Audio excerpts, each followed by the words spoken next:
Chapter 15. I sat in Dr. Roop's office and watched the interview that Halou had posted on her newsfeed. This is the part of the story where the naive young hero realizes that he's been tricked by the antisocial green-skinned reporter into saying things he didn't quite mean, which show him in a negative light and make his life far more complicated. Actually, it didn't happen like that. I wasn't at all unhappy with the interview. I thought I came across pretty much the way I had hoped I would, like someone who had been put in a bad situation and did the best that he could. Someone who regretted taking lives, but regretted even more the violent attack on his friends that had made his actions necessary. When it was over, Dr. Roop sighed and leaned back in his chair. "What made you think that this was a good idea?" I never wanted to talk to her, I told him. As soon as he had summoned me, I'd known what we were going to discuss. So I'd already decided what to tell him. The data collector said if I didn't do the interview, she was going to write about Tamra and Steve instead. She said she had some secret that they didn't want to get out. Dr. Roop leaned his neck forward and began to rub worriedly out his stubby horns. Then he looked up at me, meeting my gaze with his big giraffe-like eyes, and said, "That's not good." "Is there really something that she could use against them?" "Yes, there is. Both of them—" "Stop," I said. "If they have secrets, they can tell me if they want. I really don't need to gossip about my friends behind their back." "Very well." He leaned back in his chair. "Zeke, I truly wish you had not spoken to this data collector." "I think we covered this. I didn't really have a choice." "I see." He leaned forward and held out both his hands, as if weighing invisible objects. "So here we have not wanting to embarrass your friends, and here we have the fate of a galactic civilization based on the principles of mutual respect and nonviolence." Dr. Roop was being sarcastic. That made me nervous. "I don't see how my talking to this data collector threatened the Confederation." "You don't have to see it," he said. "I told you not to talk to anybody. I told you to remain silent, and I told you remaining silent was important. Why didn't you contact me when she threatened you?" I had no answer for that. I simply hadn't thought to do so. He closed his eyes. He looked tired, sad. I hated that I had to put him in this position. "Have I ever given you any reason not to trust me?" he asked. "No, not at all," I said, and I really did mean it. "Next time, please don't act alone. I could have protected Steve and Tamra." "I'm sorry, you're right." He sighed. "Well, what's done is done. We can't change it, and to be truthful, you spoke well, and you didn't give your critiques any new ammunition. I think we have neither lost nor gained, but please don't speak to any more data collectors." I promised him that I wouldn't. "And I suppose there's no reason to keep you in the compound," he said. "The story is out, and the other data collectors will leave you alone." I was getting ready to go when he asked the question I'd been dreading. "How did you get her to agree not to post anything about Steve and Tamra in the future?" "Yeah," I said, running a hand through my mop of hair. "That's the tricky part. I kind of promised her I would keep talking to her and she could post more stories about my progress over the course of the year. I probably should have mentioned that." "Probably," Dr. Roop agreed, rubbing his horns again. "I need to send some messages now. You'll please excuse me?" At breakfast, Steve seemed pretty even-tempered about the whole thing, but Tamra was not bothering to hide her irritation. Her lavender eyes had bloodshot streaks in them, and she looked like she hadn't slept, or maybe she'd been crying. I wanted to ask her about it, but she seemed in no mood for my sympathy. "Why are you such an idiot?" she inquired. "I can't believe you talked to her."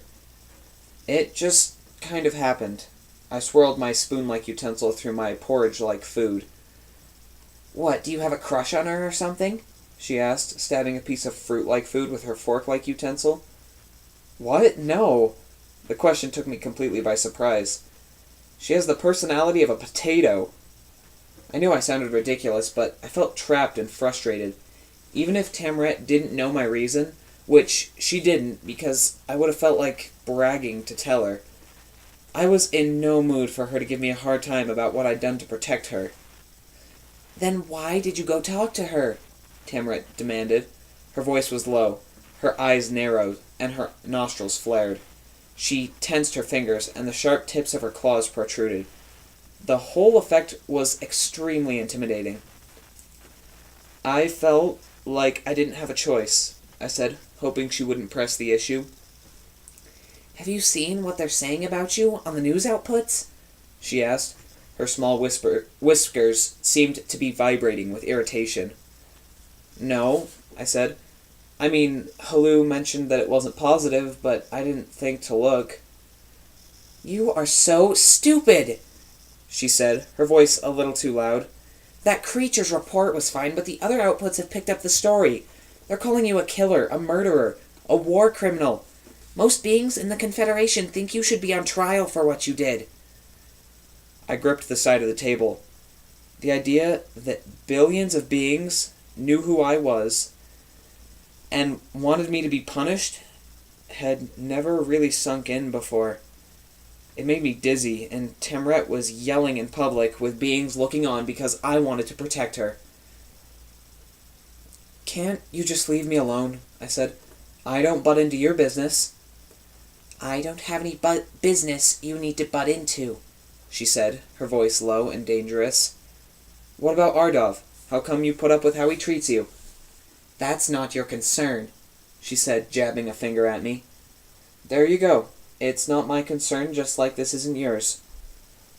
I don't think that you can look after your own concerns, she snapped. I think you've pretty much proved that. Well, why do you care? I asked, maybe more loudly than I should have. What does it matter to you? It doesn't affect your life. Dr. Roop is mad at me, not us. My talking to data collectors doesn't do you any harm. Because we're supposed to be on the same side, she said, her voice getting quieter and more frightening for that. We're supposed to look after each other, not go running off with data collectors to spill our guts. By the third-tier revenge deity, Zeke, maybe next time ask your friends before you do something that'll mess up your life. I was actually shaking with frustration. My fingers were white from the force of my table clutching. She didn't get it. And it wasn't her fault that she didn't get it, but I had become furious with her for blaming me for trying to protect her. Can you just leave it alone? I snapped. Worry about yourself and keep your hairy business out of my face. Even as I opened my mouth, I knew I should shut up, but it felt so good not to keep everything so bottled up, just like it had felt good to throw Charles on the floor. And, like getting rough with Charles, once I stopped laying into Tamra, I didn't know what to do. Her eyes had become moist. She set her jaw hard and rigid. You know what? I don't feel like eating. She stood up, leveled a sad look at me, and walked away. Steve watched her go, and then turned his Komodo dragon gaze on me. I hate to point out the obvious, but you just insulted the physical appearance of a girl from a culture with so many revenge deities that they have to rank them. I shook my head, furious with myself. I just lost it. I was so frustrated that she was giving me a hard time for what I did for her. For both of you.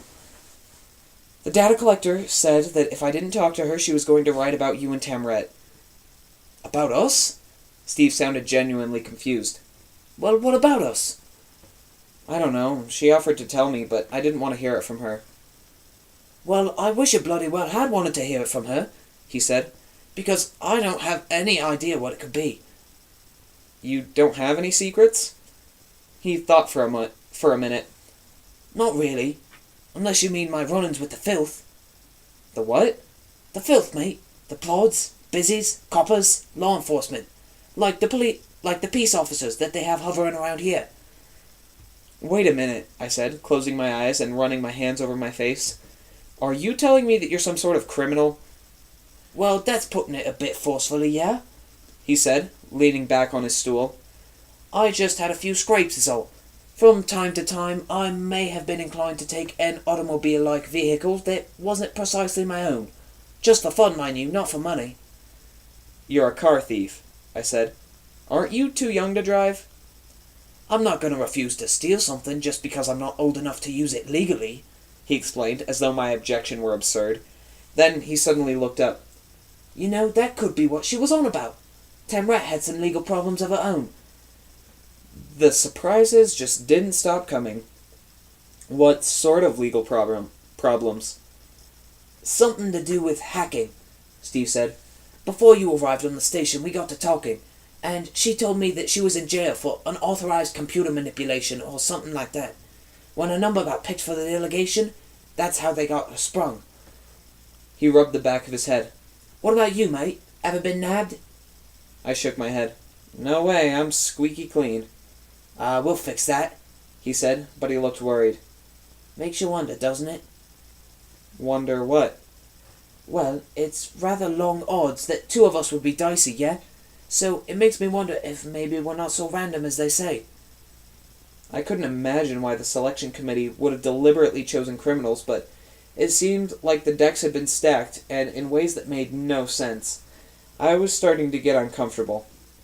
I shook my head, not knowing how to process this new information. Do me a favor, and don't tell Tamra about this, please. What, about the two of us being dicey? She already knows that. No, about me talking to Halut to protect you guys. He cocked his head, and this time tasted the air with his tongue. Why not tell her? I don't want her to feel like she owes me any favors or anything. But you want me to feel like I owe you a favor? I didn't do it so you'd owe me a favor. I did it because we're friends. Then why tell me, and not her? He asked. I know you just insulted her and called her Harry, and she looked like she'd never forgive you, but I thought you two were friends. We are, but I don't want you to tell her, I said, feeling exasperated. It's a mammal thing, okay? Can we leave it at that? Later that day, Dr. Roop took us to the computer lab to learn how to write and replicate former codes. Needless to say, this was another task at which I failed miserably. Tamra gained a level, though, moving up to 9, and when I noticed that, I should have gone to speak to her. It would have been the perfect time to try and patch things up, but I couldn't bring myself to do it. How do you apologize to someone for calling her Harry when she is, in fact, covered with hair? The challenges faced by those who live among the stars are many and various. When we were done, Dr. Roop asked me to follow him back to his office, and sitting there waiting for us was my green friend, Halu. Hi, Zeke, she said, like we were old pals. What's she doing here? I asked. Dr. Roop closed the door and sat behind his desk, gesturing for me to sit beside Halu. This is your mess, Zeke. I'm just trying to clean it up. I sat down next to Halu. Did you like what I posted? She asked me. I didn't answer. She was too clueless to hate properly, but that didn't mean I had to be friendly. I've made an offer to Mrs. Halu, Dr. Roop explained. She will continue to speak to you and follow your course through the initiation year. I can't give her unfettered access to the training facility, but she can talk to me and to you, Zeke. In exchange, she has promised to not post anything about what she learns until after your year is completed. This was actually a pretty good deal. Is this arrangement legally binding? I asked.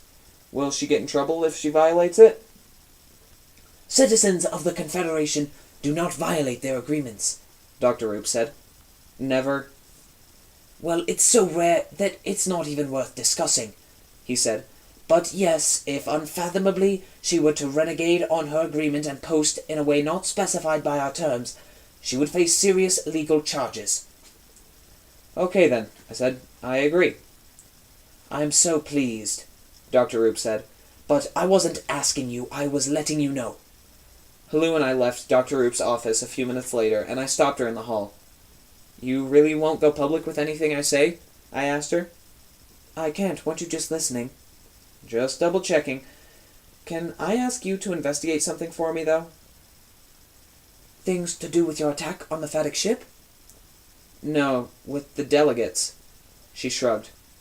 I guess, if it's interesting for me. What do you have in mind? That night, I was laying on my bed, kicking myself for not having talked to Tamra earlier. She hadn't met me and Steve for dinner, and I hated the idea of her sitting alone, by herself, eating who knows where. That is what my loudest internal voice said. But the quieter voice said I was really afraid she was getting pushed around by Ardov and putting up with it for reasons I couldn't guess. I waited until right after curfew, and then I got up, still in my jeans and t-shirt, and went and knocked on her door. Her roommate, Theo, answered, holding the door open only a crack. What could you possibly want? She asked. Hey, Theo, what's new? When the casual thing only produced a blank stare, I asked, Is Tamra around? She let out a low growl, then walked into the room. It's your monkey boy, I heard her saying in a sneering voice. Tamra stepped into the hall and closed the door behind her. She was wearing a heavy nightgown that made her look sort of like a Victorian cat. It was powder blue with fluffy shoulders, and a hem that reached down to her ankles. What? She said, leaning against the wall and folding her arms against her chest. I took a deep breath and launched into my more or less prepared speech. I shouldn't have let into you this morning. I'm under a ton of stress, and I snapped. And maybe I needed the snap, but I shouldn't have snapped on you. You were kind of asking for it, but we can leave that for now. Realizing that this was all a bit incoherent, I finished with, I'm sorry. She said, her ears rotating a little more in my direction. I couldn't tell if she was softening, but I didn't want to let on. I could tell she was softening, but she didn't want to let on just yet. I guess you have to apologize when you insult one of the only 2 friends you've got. I nodded. I don't have a lot of friends on this station. But if I had 1,000 friends, I'd still be here right now, saying the exact same thing. Yeah? She asked. Are you sure it's not just about your limited options? I'm sure. Because if you really don't like me, you can just say so. Tamra, give me a break. You know I like you. Maybe, she said. But I see the way you're always mooning after the kids from your delegation. Are you ashamed of having me as a friend? What? I shouted. Tamra, how can you even ask me that? Because that's what it looks like. I don't know why it's sometimes so hard to be honest. Telling the truth can feel like walking against the wind in a hurricane. And right when I almost backed down, I almost allowed the gust to blow me in the other direction. I knew that if I let her go back into that room, not knowing at least some of how I felt, I would regret it. I had a chance to mend the rift in our friendship forever, and as scared as I was to take it, I decided I couldn't give in to fear. Fortune favors the bold. I don't know why you would ever think I'm ashamed of you, I said. Maybe there's some cross-species static, because spending time with you makes me feel, I don't know, lucky, I guess. I feel lucky to be your friend. And also, a bit afraid, but mostly lucky. She was trying not to smile, but her lavender eyes were wide and suddenly looked a lot less tired. That's a pretty good answer, but are you sure I'm not too hairy for you? That was a very poor choice of words, I conceded. Please don't be insulted. You don't see me getting upset that your roommate called me a monkey boy. You heard that?